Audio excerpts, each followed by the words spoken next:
स्मारक या भवन भारतीय इतिहास के स्रोत के रूप में स्मारक और भवन का स्थान अत्यंत ही महत्वपूर्ण है। ये पुरातात्विक जीवित जागृत साक्ष्य है। स्मारक ऐसी संरचना है जो विशेषतः किसी व्यक्ति या महत्वपूर्ण घटना की स्मृति में बनाई जाती है। स्मारकों तथा भवनों को दो भागों में बांटा जा सकता है, देशी स्मारक और विदेशी स्मारक।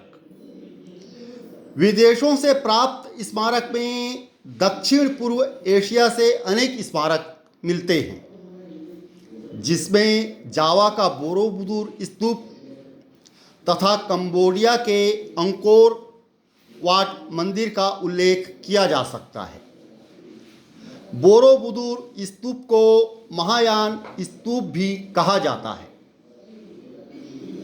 हड़प्पा, मोहनजोदड़ो इत्यादि देशी स्मारक हैं, जबकि कंबोडिया का अंकोर वाट मंदिर, जावा से प्राप्त बोरोबुदुर स्तूप महायान संप्रदाय के बौद्ध स्तूप हैं। ये बोरोबुदुर स्तूप, बाली से प्राप्त मूर्तियाँ विदेशी स्मारक हैं। हड़प्पा व मोहनजोदड़ो की खुदाई से प्राप्त भवनों से 5500 वर्ष पुरानी सैंधव सभ्यता का पता चलता है। अतरंजी खेड़ा की खुदाई से प्राप्त अवशेषों से यह ज्ञात होता है कि भारतीय उपमहाद्वीप में लोहे के प्रयोग की शुरुआत 1000 ईसा पूर्व के आसपास हुई थी। हिंदू कला एवं सभ्यता के विकास की पुष्टि देवगढ़ के दशावतार मंदिर झांसी में जो स्थित है, भीतर गांव का मंदिर ये कानपुर में स्थित है, अजंता के गुफा चित्र तथा सुल्तानगंज से प्राप्त बुद्ध की ताम्र मूर्ति से होती है। इन सब से हिंदू कला एवं सभ्यता के विकास की पुष्टि होती है। ये पुरातात्विक साक्ष्य है। लिखित साक्ष्य के अलावा ये जो पुरातात्विक साक्ष्य हैं और ये जीवित जागृत प्रमाण हैं जो लिखित साक्ष्यों की पुष्टि करते हैं।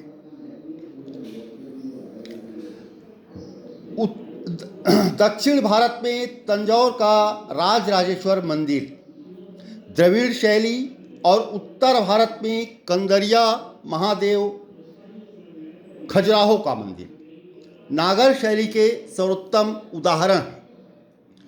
मुहरे भारतीय इतिहास के स्रोत के रूप में मोहरों का भी अत्यंत महत्वपूर्ण स्थान है। इनसे भी भारतीय इतिहास की अच्छी खासी जानकारी मिल जाती है।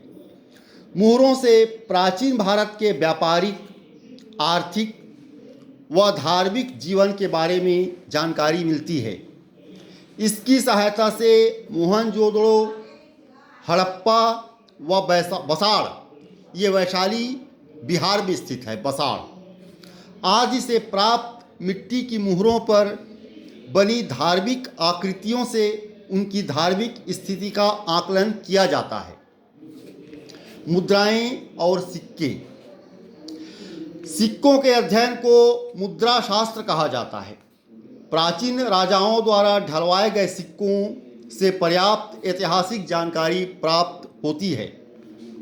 206 ईसा पूर्व से 300 ईस्वी तक के इतिहास की जानकारी सिक्कों या फिर मुद्राओं के माध्यम से मिलती है।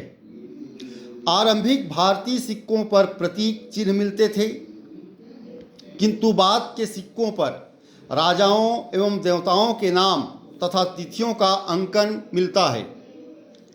आहत सिक्कों पर पेड़, मछली, हाथी, सांड, अर्धचंद्र की आकृतियां बनी होती थी।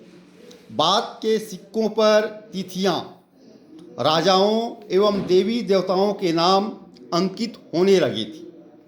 सर्वाधिक सिक्कों का निर्माण मौर्योत्तर काल में हुआ था, जो सोने, चांदी, तांबे, शीशे एवं कांसे के बने होते थे। सर्वाधिक सिक्कों का निर्माण मौर्योत्तर काल में हुआ था। और ये सिक्के सोने, चांदी, तांबे, शीशे एवं कांसे के बने होते थे। सर्वप्रथम सिक्कों पर लेख एवं तिथियां उत्कीर्ण करवाने की शुरुआत यवन शासकों ने की थी। धन्यवाद।